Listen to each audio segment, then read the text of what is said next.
आपका बहुत बहुत स्वागत है अयोध्या रेडियो 90.8 FM पर। सबसे पहले तो आज रेड क्रॉस डे है और इसी विषय पर आज हम आपसे चर्चा करना चाहेंगे। सबसे पहले तो हमें ये बताएं कि रेड क्रॉस डे मनाया किस लिए जाता है, आखिर इसका उद्देश्य क्या है? 8 मई 1828 ईस्वी को इसके इस विचार के जन्मदाता सर जॉन हेनरी डुनाल्ड इस पृथ्वी पर जिनेवा में ही उत्पन्न हुए थे। इसलिए उनकी याद में प्रतिवर्ष 8 मई को अंतर्राष्ट्रीय रेड क्रॉस दिवस के रूप में 8 मई मनाया जाता है। अच्छा सर, इसका मनाने का मुख्य उद्देश्य क्या है? हेनरी डुनाल्ड के जो सिद्धांत है रेड क्रॉस की स्थापना का जो महत्व है, उसको आम जनमानस में फैलाने के लिए, बताने के लिए, जिससे कि उससे लोग प्रभावित होकर के मानवता की सेवा के लिए आगे बढ़े, क्योंकि रेड क्रॉस पूर्णतया पीड़ित मानवता की सेवा पर आधारित है। अच्छा, ये रेड क्रॉस जो अंतर्राष्ट्रीय संगठन जब बना तो ये क्यों बनाया गया? आखिर इसका कारण क्या था इस संगठन को बनाने का? इसकी थोड़ी सी लंबी कहानी है, मैं 5-7 मिनट में इसको आपको डिटेल में बताता हूँ। वास्तव में हेनरी डुनाल्ड जिनेवा के एक बहुत प्रसिद्ध व्यापारी थे। अच्छा। और फ्रांस के उस समय नेपोलियन तृतीय जो थे, उनसे वो मिलने के लिए अपने व्यवसाय के ही सिलसिले में फ्रांस जा रहे थे। रास्ते में सेल्फरिनो एक स्थान है जो मतलब स्विट्जरलैंड का बॉर्डर है। वहां जब ये पहुंचे तो इनको पता चला कि इटली में नेपोलियन तृतीय आ रहे हैं, तो वहीं वो रुक गए। अच्छा। रात में गांव में एक जो रहने की व्यवस्था थी उनकी, वहां पर वो रुके। सुबह होते ही उन्होंने क्या देखा कि वहां तोपों की आवाजें आ रही। निकले वो तो उन्हें पता चला कि यहाँ पर युद्ध हो रहा है। तो एक उत्सुकता उनके अंदर जागृत हुई कि देखें कैसे युद्ध हो रहा है, क्या हो रहा है। तो उस मैदान जो मैंने बताया कि सेल्फरिनो का मैदान जो था, उसके बगल में एक पहाड़ी थी। उस पहाड़ी पर वो चढ़ गए और वहां से उन्होंने अपनी आंखों से पूरा उस युद्ध का नजारा देखा। उस नजारे को देख करके वो इतना द्रवित हुए। वहां जो कराहने वालों की स्थिति थी, किसी के हाथ कट गए थे, किसी के पैर कट गए थे, किसी का सर फट गया था और लोग कराह रहे थे। लास्ट में, अंत में जब वो युद्ध समाप्त हुआ तो वो स्वयं वहां नजदीक गए और उन्होंने ये तय किया कि जो जिनकी मृत्यु हो चुकी है उनके तो बात छोड़ दीजिए, लेकिन जो घायल हैं इनको कैसे इनकी जान बचाई जाए। ये 1859 ईस्वी का वाकया है। तो उसी समय उनके अंदर ये भाव पैदा हुआ कि कुछ ऐसा काम करना चाहिए जिससे कि युद्धों में जो व्यक्ति घायल होते हैं उनकी जान को बचाई जा सके। तो वास्तव में रेड क्रॉस का जो प्रारंभ हुआ, वो किसी भी दो देश के बीच में जब युद्ध होता था तो लोग युद्ध के बाद घायलों को छोड़ के भाग जाते थे। हाँ। तो उन घायलों को बचाने के लिए उद्देश्य से ये संस्था की स्थापना हुई, संगठन किया गया इसका। अच्छा, ये जो चिन्ह लिया गया है रेड क्रॉस का, ये कहाँ से लिया गया है और इसका मतलब क्या है? वास्तव में जब 29 अक्टूबर 1863 ईस्वी को, इसकी कहानी ये है कि उस समय ये हेनरी डुनाल्ड मिल नहीं पाए नेपोलियन से। अच्छा। तो वो सीधे स्विट्जरलैंड वापस चले गए। वहां पर उन्होंने अपने 4 अन्य मित्रों से चर्चा किया। उन 5 ने मिलकर के एक पुस्तक लिखी। उस पुस्तक का नाम था युद्धों में घायलों की सेवा। अच्छा। उस पुस्तक को लिखने के बाद उन्होंने आसपास के तमाम जो देश थे उसके प्रमुख उनको भेजा, और बड़े जो लोग थे, व्यवसायी थे या प्रतिष्ठित लोग थे, उनको उसकी कॉपी उस किताब की भेजा, और जिसने भी उस किताब को पढ़ा सारे लोग उससे प्रभावित हुए।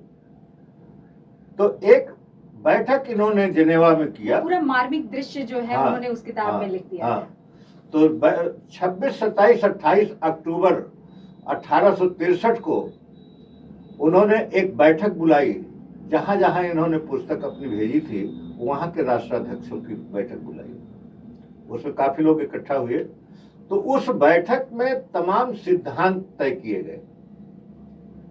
29 तारीख को, इसीलिए 29 अक्टूबर 1863 ईस्वी को वो लिपिबद्ध किया गया जो उस बैठक में तय हुआ।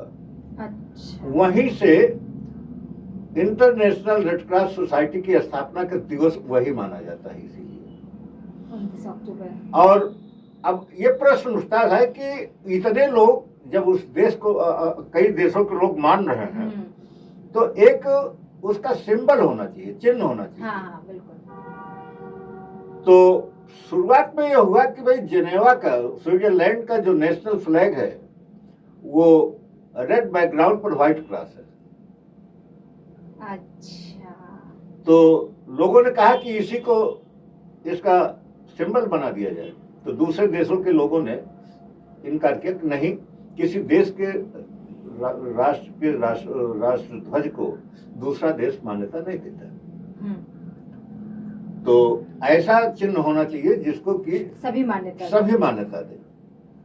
तो उसी को जस्ट पलट दिया गया, व्हाइट बैकग्राउंड पर रेड क्रॉस कर दिया गया। रेड क्रॉस दो आड़ी तिरछी रेखाओं का नहीं होता। ये जो स्विट्जरलैंड का फ्लैग है उसमें 5 स्क्वायर से मिल करके रेड क्रॉस का सिंबल बनता है। तो वही सिंबल आज व्हाइट बैकग्राउंड पर रेड क्रॉस, उसको अंतरराष्ट्रीय स्तर पर मान्यता मिली। लेकिन प्लस का निशान, हाँ, प्लस का जो निशान है उसको मान्यता मिली। लेकिन 5-7 सालों के बाद अच्छा, कुछ मुस्लिम कंट्रीज ने ये कहा कि इसमें क्रिश्चियनिटी की बू आती है, उस प्लस के निशान में क्रिश्चियनिटी की बू आती है, इसलिए हम इसको मान्यता नहीं देंगे। अच्छा। तो अंतरराष्ट्रीय बैठक हुई, उसमें यह तय हुआ कि ठीक है, जिनको इससे परहेज है तो वो उसके साथ में एक चांद का निशान लगा सकते हैं। ओहो। तो वहीं से रेड क्रिसेंट की स्थापना हुई। अच्छा। सिद्धांत वही है, केवल मुस्लिम कंट्रीज में रेड क्रिसेंट कहा जाता है और सारे देशों में रेड क्रॉस कहा जाता है। अच्छा, तो वहां से वो चिन्ह लिया गया। हाँ। और ये प्रॉपर कहानी इस चिन्ह की यही है। हाँ। तो इस रेड क्रॉस पे जो लोग जुड़े रहते हैं वो किस तरह से काम करते हैं? वास्तव में ये उसमें उस जिनेवा के प्रथम जो सम्मेलन में ये तय हुआ था कि प्रत्येक राष्ट्र के राष्ट्राध्यक्ष इसके अध्यक्ष होंगे। जैसे भारत के में यहाँ का राष्ट्रपति इसका अध्यक्ष होता है। अच्छा। ठीक इसी तरह हर देश का जो राष्ट्राध्यक्ष होता है वो रेड क्रॉस का अध्यक्ष माना जाता है। तो लेकिन राष्ट्राध्यक्ष के पास इतने काम रहते हैं कि केवल रेड क्रॉस के काम ही इतना बड़ा हो जाएगा कि वो उसी में व्यस्त हो जाएगा। तो रेड क्रॉस का केवल काम देखने के लिए हर देश के राष्ट्राध्यक्ष एक सेक्रेटरी जनरल नियुक्त करते हैं। अच्छा। जैसे भारत में दिल्ली में secretary general red cross office में, वहाँ रेड क्रॉस भवन में बैठता है। इस समय doctor Ravindra Jain retired IAS है, वो इसके सेक्रेटरी जनरल है। और वो भी इतने बड़े देश में तो एक साथ काम कर नहीं सकता।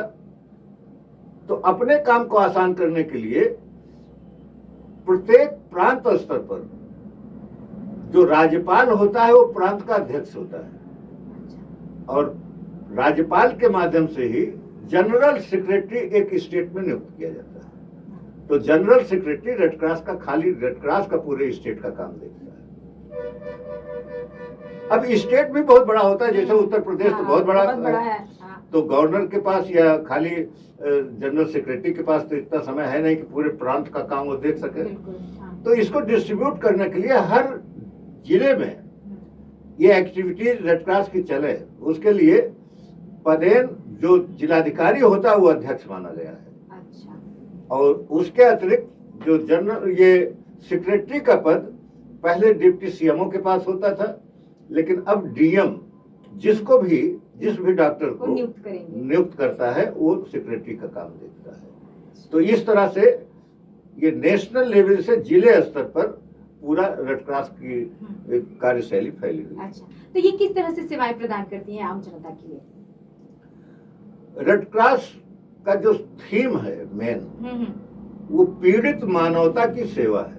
अच्छा। किसी भी तरह का कोई दैवीय या मानव निर्मित आपदा के समय रेड क्रॉस की टीम वहां जाकर के पूरा सहयोग करती है, निष्पक्षता से, बिना किसी भेदभाव के। हाँ, चाहे वो विरोधी टीम का हो, चाहे मैं एक उदाहरण दे सकता हूँ। जैसे भुज में बहुत पहले अभी एक भूकंप आया था, तो वहां पर कुछ लोगों की ये आपत्ति हुई कि यहाँ जो रिलीफ मटेरियल आ रहे हैं उसका सही डिस्ट्रीब्यूशन नहीं हो रहा, उसमें भेदभाव हो रहा। अच्छा। तो रेड क्रॉस ने अपनी टीम भेजा था। मैं अपने को सौभाग्यशाली मानता हूं कि उस टीम में मैं भी था। अच्छा। और 15 दिन रुक करके वहां मैंने सेवाएं दी थी, और जब रेड क्रॉस की टीम वहां पहुंची तो वहां के सारे लोग बहुत संतुष्ट हुए। अच्छा। क्योंकि रेड क्रॉस बिना किसी भेदभाव के कार्य करती है। तो हर साल इसकी थीम बदलती रहती है। हाँ। तो इस साल की थीम क्या है? इस साल की कीपिंग ह्यूमैनिटी अलाइव, ये इस साल की थीम है। ये नेशनल लेवल से तय होता है। अच्छा। और हर जगह भेजा जाता है।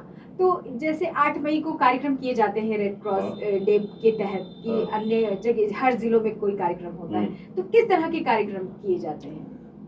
वास्तव में ये कार्यक्रम जो इसके लाइफ मेंबर्स होते हैं रेड क्रॉस के, वो इकट्ठा होकर के हेनरी डुनाल्ड के चित्र पर माल्यार्पण करके उनके प्रति एक अपनी श्रद्धा अर्पित करते हैं, और रेड क्रॉस के सारे सिद्धांतों को वहां बार बार दोहराया जाता है, क्योंकि ये पूर्णतया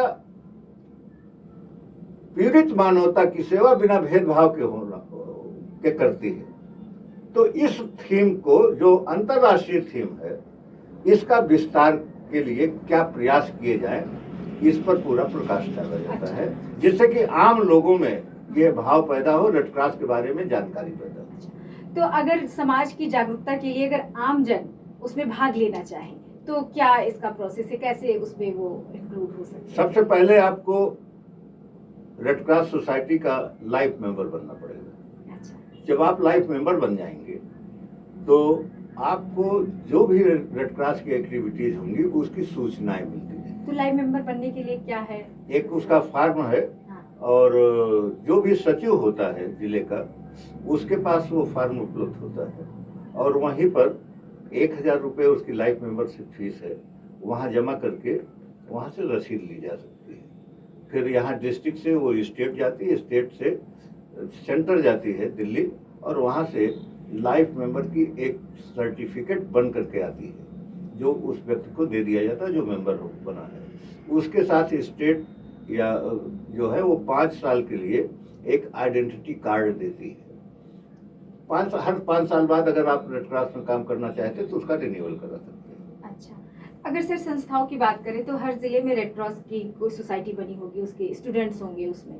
तो अगर हम बात करें अपने जिले की, तो अपने जिले स्तर पर कैसे काम चल रहा है, कितने लोग हैं भागीदार? लगभग मेरी समझ से 100 से ऊपर मेंबर्स हैं। अच्छा। और संयोग से उत्तर प्रदेश में इस समय केवल अयोध्या ही ऐसा है जहां पर सेंट जॉन एम्बुलेंस ब्रिगेड है। ये किस तरह से? हाँ, सेंट जॉन एम्बुलेंस जो ब्रिगेड किस तरह काम करती है? ये Saint John Ambulance association brigade बनाती है। अच्छा। सेंट जॉन एम्बुलेंस एसोसिएशन का केवल एक कार्य है, रेड क्रॉस की ये सिस्टर ऑर्गेनाइजेशन है, और इसका काम केवल प्रशिक्षण देना है। रेड क्रॉस के जितने वॉलंटियर्स होते हैं ये संजान एम्बुलेंस के द्वारा ही प्रशिक्षित होते हैं। इसमें 4 तरह का प्रशिक्षण दिया जाता है। पहला फर्स्ट एड, प्राथमिक सहायता। दूसरा होम नर्सिंग, गृह परिचर्या।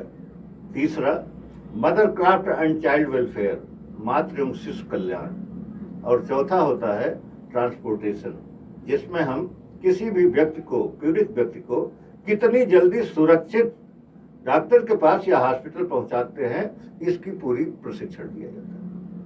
अच्छा, तो इसका यही काम है। हाँ, तो संजान एम्बुलेंस का केवल प्रशिक्षण का तो काम। क्या ये जिले स्तर पर काम कर रहा है या फिर पूरे ये स्टेट नेशनल लेवल पर काम करता नेशनल है, लेवल पे काम लेकिन जितना एक्टिव अयोध्या में है अच्छा, अभी उतना एक्टिव कहीं उतना हर जगह नहीं है, क्योंकि इसमें जो ब्रिगेड बनती है, ब्रिगेड की एक वर्दी होती है। 2 तरह की ब्रिगेड होती है, संजान एम्बुलेंस ब्रिगेड जिसमें लड़के होते हैं प्रशिक्षित, और संजान एम्बुलेंस नर्सिंग ब्रिगेड जिसमें लड़कियां होती हैं। तो साकेत कॉलेज में मेरे समय से ही ये दोनों ब्रिगेड काम कर रही हैं और वर्दीधारी ब्रिगेड है। उत्तर प्रदेश में जब भी कोई कार्यक्रम होता है तो हमारे यहाँ से ही ये टीमें बुलाई जाती है। अच्छा, लेकिन सर अगर आम जनता के लिए बात किया जाए तो अगर आम जन से पूछो रेड क्रॉस डे के बारे में या रेड क्रॉस के बारे में कि ये क्या है तो आम जनता को बहुत कम मालूम है इसके बारे में। वास्तव में इसके प्रचार प्रसार के लिए ही जूनियर हाई स्कूल से लेकर के इंटरमीडिएट कॉलेजेस तक कंपलसरी है रेड क्रॉस की नॉलेज देना टीचर्स को। उसके लिए प्रत्येक बच्चे से 1 रुपए पर मंथ अर्थात 12 रुपए पर ईयर फीस ली जाती है, और उस 12 रुपए में से 50% वो उस कॉलेज को रखने का अधिकार है। उस 50% जो पैसा हर साल आता है रेड क्रॉस का, उसके माध्यम से उस कॉलेज की जिम्मेदारी है कि बच्चों में जागरूकता पैदा करें, रेड क्रॉस के बारे में बतावें, और वहां पर चिकित्सा शिविर लगवाएं। जैसे भी कोई रोग फैल रहा है तो उसमें कैसे क्या उनको प्रिकॉशंस लेना चाहिए बच्चों को, क्योंकि बच्चों के माध्यम से वो बच्चे अपने घर जाएंगे तो घर पर बताएंगे। इसी तरह से इसका प्रचार प्रसार होगा। तो ये चिकित्सा शिविर लगवाना निःशुल्क, अगर कोई भी स्कूल वहाँ यहाँ डीएम को सूचित करे तो किसी न किसी डॉक्टर को भेज करके डिस्ट्रिक्ट हॉस्पिटल से वहाँ पर चिकित्सा शिविर लगवाने की जिम्मेदारी डीएम को है, क्योंकि डीएम अध्यक्ष होता है। अच्छा। और वो किसी को भी कह देगा तो वो जाएगा शिविर लगाने के लिए। तो इस तरह से हम जागरूकता पैदा करते हैं। तो अभी हमारे अयोध्या में क्या शिविर लग रहे हैं रेड क्रॉस के कि नहीं लग रहे हैं? ऐसे स्कूलों में अगर बात कर रहे हैं आपकी स्कूलों में? मेरी समझ से कुछ जगह लगते हैं, लेकिन चूंकि मैं पूरे स्टेट का काम देखता हूँ तो बहुत इधर जो है मैं खाली एक जिले में बहुत एक्टिव नहीं हो पा रहा हूँ। हाँ। इसलिए बहुत ज्यादा जानकारी मुझे केवल अयोध्या की नहीं है, लेकिन मैं खुद भी जब समय रहता है मेरे पास तो रेड क्रॉस का काम मैं अयोध्या में, चूंकि अयोध्या में रहता हूँ मैं, तो अयोध्या में मैं विशेष प्राथमिकता देता हूँ यहाँ समय देने के लिए रेड क्रॉस के लिए। अच्छा, साकेत के अलावा और भी कहीं भी है क्या जहाँ पे प्रशिक्षण? कई कॉलेजेस में प्रशिक्षण चलता है इसका, फर्स्ट एड का, जैसे एसएसबी इंटर कॉलेज उसमें भी चलता है? उसमें भी चलता है। अच्छा। कई बार तो मैं ही दे चुका हूँ वहाँ। जीजीआईसी है। अच्छा। और जीआईसी है, इसमें भी रेड क्रॉस की एक्टिविटीज होती है। अच्छा। पहले से काफी कम हुआ है, ये सही है। पहले हर इंटर कॉलेज में एक डिस्ट्रिक्ट रैली होती थी रेड क्रॉस की, साल में एक बार। अच्छा। तो उसमें हर कॉलेज के स्टूडेंट्स जो प्रशिक्षित होते थे रेड क्रॉस में, वो आते थे, तो उसमें फर्स्ट सेकंड थर्ड प्राइज दी जाती थी। और जो डिस्ट्रिक्ट जीतते थे वो मंडलीय रीजन का कंपटीशन होता था। उसके बाद तो रीजनल कंपटीशन में जाते थे, जो रीजन जीतता था वो स्टेट कंपटीशन में जाता था। अच्छा। तो एक चैनल था ये, और इस चैनल के माध्यम से रेड क्रॉस के बारे में काफी जागरूकता पैदा होती थी। लेकिन इधर कुछ सालों से रेड क्रॉस की ये एक्टिविटी कंपटीशन वाली वो समाप्त हो गई है। हाँ, क्योंकि धीरे धीरे अगर बच्चों से भी पूछे रेड क्रॉस के बारे में तो उतनी जानकारी उनको भी नहीं है डिटेल में कि ये क्या है। और हर इंटर कॉलेज में एक रेड क्रॉस टीचर नियुक्त किया जाता है, स्पेशली खास तौर पर। स्पेशली, हाँ, जो किसी सब्जेक्ट का टीचर होता है, लेकिन एक अलग से प्रभार, जैसे एनसीसी है, स्काउट है, अलग से प्रभार किसी टीचर को दिया जाता है, उसी तरह से रेड क्रॉस का भी अलग एक प्रभार किसी टीचर को सौंपा जाता है। उसी की जिम्मेदारी होती है कि वो निःशुल्क चिकित्सा शिविर लगवावे, वहां पर फर्स्ट एड की ट्रेनिंग करावे, रेड क्रॉस के बारे में बतावे। जी, तो आज रेड क्रॉस डे है और हम आपको जागरूकता के लिए यहाँ पर आमंत्रित किया हुआ है स्टूडियो में। तो अयोध्या रेडियो के माध्यम से अयोध्या वासियों को, जो बच्चे हैं, बूढ़े हैं, जवान हैं, जिनको रेड क्रॉस के बारे में बहुत कम जानकारी है, हम इसके इतिहास, इसके उद्देश्य, इसके रीजन, इसके संगठन के बारे में तो जान गए, लेकिन जागरूकता के लिए क्या ऐसा किया जाए कि हर बच्चे को, बूढ़े को, जवान को इसके बारे में जानकारी। वास्तव में रेड क्रॉस का जो उद्देश्य है, पीड़ित लोगों को देखकर अपने अंदर पीड़ा पैदा करना। हेनरी डोनाल्ड की जो मैं बात कर रहा हूँ, जो संस्था के संस्थापक है, इनकी एक कहानी प्रचलित है कि ये बचपन में एक तालाब के किनारे खड़े थे, तो एक मछेरा एक मछली को वहां से मतलब कटिया लगा करके निकाला। उस मछली के तड़प को देख करके हेनरी डोनाल्ड बड़े दुखी हुए और जा करके उससे छीन करके उसको तालाब में डाल दिया। और काफी जब उससे बहस हुई तो उसने कहा, हेनरी डोनाल्ड ने कहा कि भाई इसके एवज में इसका जो पैसा होता हमसे ले लीजिए। उन्होंने उसको पे किया। तो इस तरह का किसी भी पीड़ित व्यक्ति को देख करके जब तक आपके अंदर उसके प्रति पीड़ा नहीं होगी, जैसे मैं उदाहरण के रूप में कह रहा हूं कि जैसे मान लीजिए आप किसी रास्ते में एक्सीडेंट हो गया किसी का, अक्सर लोग कहते हैं अरे होगा किसी का, हाँ, और निकल लेते हैं। घर पहुंचने पर पता चला कि आपके घर का ही, आपका भाई है, बहन है, आपका बच्चा है जिसका एक्सीडेंट हुआ, आपके ऊपर क्या गुजरेगी? आप तुरंत भाग करके जाएंगे। तो जब मानवता के प्रति इस तरह का भाव होगा कि कोई भी जो दुखी है, जो पीड़ित है, उसके प्रति जब इस तरह का भाव होगा, जैसे कि हमारे घर का कोई पीड़ित होता है, दुखी होता है, तब वास्तव में रेड क्रॉस की भावना उसके अंदर संदेश होता है। तो इसलिए मैं सभी देशवासियों से ये कहना चाहता हूं कि यदि कहीं पर इस तरह की कोई दैवीय घटना या मानव निर्मित घटना हुई है तो आपको रुकना चाहिए। आप बिना किसी दवा के, बिना किसी मशीनरी के आप उसका क्या सहयोग कर सकते हैं, उसका सहयोग करना चाहिए। और सहयोग करने के साथ ही साथ कम से कम इतना तो आप कर सकते हैं, अगर आपको कुछ नहीं मालूम है, कि कोई व्यवस्था करके उसे जल्दी से जल्दी हॉस्पिटल पहुंचा सकते हैं, या पास पड़ोस में अगर हॉस्पिटल नहीं है, कोई डॉक्टर का पता चल जाए तो उस डॉक्टर के पास पहुंचा दीजिए, जिससे उसकी जान बच जाए। बिल्कुल बिल्कुल, ये होना चाहिए ह्यूमैनिटी लेवल में, एक इंसानियत के नाते। बहुत बहुत शुक्रिया सर, आपसे बात करके बहुत अच्छा लगा और आपने बहुत विस्तार से रेड क्रॉस डे के बारे में बताया है। आपको बहुत बहुत धन्यवाद।